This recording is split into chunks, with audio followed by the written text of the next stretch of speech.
ये कर्मों का लेखा किसी से बदला नहीं जाता। कर्म प्रधान विश्व राखा। जैसा कर्म करोगे वैसा फल तुम्हें जरूर मिलेगा। हमने जब बबूल बोया है तो आम नहीं लग सकते, उस पे कांटे ही लगेंगे। एक मछुआरा हर रोज मछली पकड़ा करता था, अपना भोजन किया करता था। धीरे धीरे काफी समय व्यतीत हो जाता है। एक संत भगवान बैठे तपस्या कर रहे थे। उनका शिष्य बोला, हे गुरुदेव, एक बात मुझे बताइएगा। आप कहते हैं कि कर्मों का फल बदला नहीं जाता, कर्म जैसा करता है उसका फल जरूर मिलता है। जो जिसको मार देता है उसे वो भी मारता है। तो बेटी ये सत्य बात है। तो ये बताइएगा, इस मछुआरे ने कितनी मछलियों को खा लिया, कितनी मछलियों को मार दिया। ये कितने जन्म बीत जाएंगे जब इसका बदला देगा। गुरुजी हंस करके बोले, हे बेटा, ये एक ही जन्म में देगा। कि महाराज आप झूठ बोलते हो, एक जन्म में कैसे दे सकता है? इसने तो लाखों करोड़ों खा ली, करोड़ों जन्म लेगा जब ये दे पाएगा। कि नहीं बेटा, ये एक ही जन्म में देगा और एक ही बार में देगा। धीरे धीरे समय अपनी गति से बढ़ने लगा।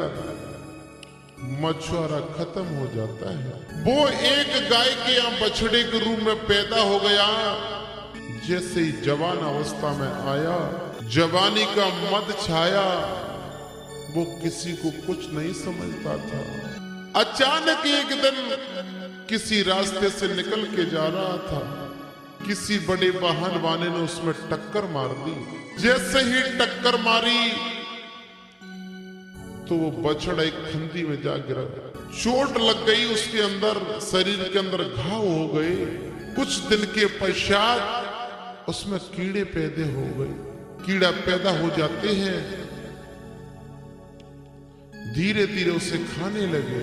फिर उस शिष्य ने एक दिन फिर उस बात का जिक्र किया कि गुरुदेव, आपने बताया नहीं। चल बेटा, तुझे आज उस मछुआरे को दिखाता हूं। वही लेकर के पहुंचे। गुरुजी ने कहा कि बेटे, ये वही मछुआरा है जिसने हजारों मछलियों को खाया था। ये बछड़े के रूप में पैदा हुआ है और ये जितने कीड़े दिखाई दे रहे हैं, ये वो मछलियों के जीव हैं जिसने उस जन्म में इसने खाए थे।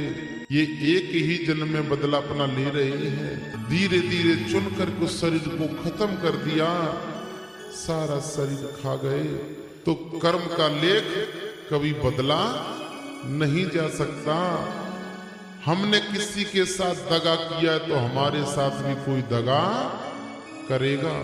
इसलिए कहा है, इस भजन के माध्यम से सुनिएगा। संत भगवान लिख रहे हैं, संतों की वाणी, कि इस दुनिया में कोई अमर नहीं है और जाना पड़ेगा। सुनिएगा।